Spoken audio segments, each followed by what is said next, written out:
सवाल नंबर 5 दिया हुआ है, निम्नांकित संख्याओं में 5 से भाग देने पर शेष फल ज्ञात कीजिए। तो इन संख्याओं में हमें शेष फल ज्ञात करना है। तो सबसे पहले लिखेंगे 80 34। इसमें शेष फल ज्ञात करने के लिए क्या करते हैं, यहाँ पे सबसे लास्ट वाली दो संख्याएं लेते हैं। तो इन दो संख्याओं के हम लिखेंगे यहाँ पे 34। इसे 5 से डिवाइड करेंगे तो यहाँ पे आपका हो जाएगा 5 छक्का 30। कितना बचा, 4 बचा। तो यहाँ पे 4 जो बचेगा वही हमारा शेष बचा। तो शेषफल कितना आया बच्चों, तो शेषफल हमारा 4 आया। इस तरीके से शेषफल निकालना था, तो शेषफल निकाल दिया। अब अगला सवाल है, लिखेंगे 97 446। तो यहाँ लिख लेंगे 97 446। इसमें में भी क्या करते हैं, आखिरी के 2 अंक उठाएंगे तो कितना लिखा है 46। तो यहाँ पे 46 बटे 5 से भाग देंगे तो 5 नेम 45, 45 और 1 46। इसमें शेष कितना बचेगा 1। तो बच्चों यहाँ पे आपका शेष कितना आया, 1 आया। तो शेष फल आपका यहाँ लिख देंगे, शेष फल बराबर 1 है। इस तरीके से हमें पता चला शेष फल इसका 1 आएगा। अब अगली संख्या दी है 85 405। तो यहाँ लिखेंगे 85 405। तो 85 405 यहाँ पे लिख के इसमें भी वही करते हैं। तो इसकी लास्ट की 2 नंबर लेते हैं। तो लास्ट के 2 नंबर कितने हैं, 0 5 हैं। तो यहाँ पे बटे में क्या करेंगे, 5 से भाग देंगे तो 5 एकन 5। तो इसका शेष क्या आया, 0 आया। तो शेष इसका 0 आएगा। तो शेष फल हमारा कितना आया बच्चों, 0 आया। इसका शेष फल 0 होगा। अब अगला नंबर है आपका 83,560। तो यहाँ पे लिखेंगे 83,560। इसमें भी लास्ट के 2 नंबर लेंगे तो यहाँ पे आपका हो जाएगा 60 बटे इसे 5 से भाग देंगे तो 5 एकन 5, 1 बचा, 5 दूनी 10। तो इस तरीके से इसमें भी शेष क्या आएगा, 0। तो यहाँ पे लिख देंगे शेष फल आपका 0 होगा। इस तरीके से सवाल नंबर 5 आपका हल हुआ बच्चों। सवाल नंबर 6 दिया हुआ है, क्या 722 के अपवर्तक 7, 11 और 13 हैं। अब इसमें ये देखना है कि 7 से इसमें भाग चला जाएगा, इस संख्या में 11 का भी भाग चला जाए और 13 का भी भाग चला जाए तो हमारा ये अपवर्तक है, नहीं तो नहीं है। तो यहाँ पे लिखेंगे 722 722। यहाँ पे सबसे पहले हम 7 से इसमें भाग देंगे तो यहाँ पे आपका आ जाएगा 7 एकम 7। भाग जाएगा नहीं, भाग खवाएंगे 0। 7 तिया 21, 1 बचेगा, 17 हो जाएंगे। 7 दूनी 14 है, 3 बचेगा, 32 हो जाएंगे। 7 चौक 28। तो यहाँ पे सॉरी यहाँ पे 32 थे तो 7 चौक 28 हो जाएंगे। आपके 4 बचेंगे, 42 हो जाएंगे। 7 छंग 42। तो 7 से ये गुणनखंड है इसका। तो अब देखेंगे 11 से भाग देंगे तो यहाँ हो जाएगा 11 नेम 99। तो यहाँ पे आपका कितना बचेगा, 4 बचेगा। तो यहाँ पे आ जाएगा आपका 42 हो जाएगा। तो 11 तिया 33। तो 42 में 33 घटेंगे तो कितने बचेंगे, 9। तो यहाँ पे हो जाएगा आपका 94, 11 8 88 और 88 6 94 होते हैं। तो यहाँ पे 66 हो जाएंगे, 11 छंगा 66। अब इसे 13 से डिवाइड करेंगे, भाग देंगे, तो 13 का इसमें भाग दे दिया जाएगा। तो 13 सत्ते 91, 2 बचेंगे, 28 हो जाएंगे, 13 दूनी 26 हो जाएगा, यहाँ पे 2 बचेंगे, फिर 13 दूनी 26 हो जाएगा। तो इस तरीके से 7, 11 और 13 से ये संख्या हमारी अपवर्तक है 722, 722। तो ये अपवर्तक है। तो इस तरीके से सवाल नंबर 6 हमारा हल हुआ। सवाल नंबर 7 दिया है, एक संख्या 576 है, इसमें से इसके अंकों का योगफल घटा देते हैं, बताइए कि अंतरफल 9 का कितने गुना है। तो यहाँ पे दिया हुआ है कि 576 है वो, तो 576 इसके अंकों का योग करेंगे, तो यहाँ पे 5 + 7 + 6 बराबर उनका योग कितना आएगा। तो 7, 6, 7 कितना हो जाएगा 13, 13 और 5 कितना हो जाएगा 18। तो इसका योग आपका 18 आया। और क्या करते हैं, अब योगफल घटाते हैं किससे, 576 में। तो यहाँ लिखेंगे 576, 18 इसमें से माइनस करेंगे, तो कितना बचेगा हमारा। तो यहाँ से लेंगे 2.5, 16 हो जाएगा, 16 से 8 जाएगा, 8 बचेगा। यहाँ बचा है 6, 6 से 1 जाएगा, तो 5 बचेंगे, यहाँ पे 5 बचेंगे। तो अंतरफल इसका 558 आया। अब क्या करते हैं, 9 का कितने गुना है, तो इसमें 9 से हम भाग दे देंगे। तो यहाँ पे 9 का भाग 558 में दे दिया जाएगा बच्चों। तो कितने गुना है ये निकल के आ जाएगा, 9 9 छाक 54। तो इसके बाद में यहाँ बचेगा 1, यहाँ कुछ नहीं बचेगा, उतारा लिया जाएगा। 8 का 18 हो जाएंगे, 2 नियम 18।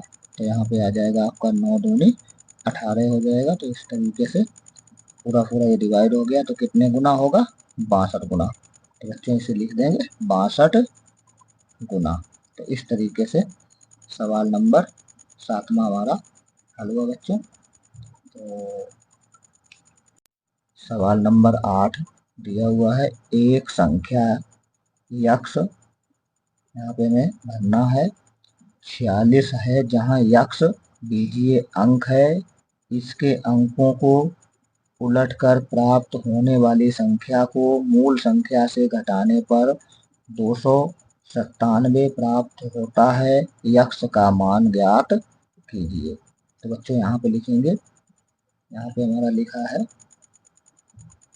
इस तरीके से। तो यहाँ 46 है और इस संख्या को हम पलट देंगे। तो यहाँ पे 6 लिखेंगे, यहाँ पे 4 लिखेंगे और यहाँ पे आपका अंक भरा जाएगा। तो यहाँ पे क्या दिया हुआ है, तो यहाँ पे आपका यक्ष दिया हुआ है इस तरीके से। और इसका मूल संख्या से घटाने पर क्या प्राप्त होता है, 297 प्राप्त होता है इस तरीके से।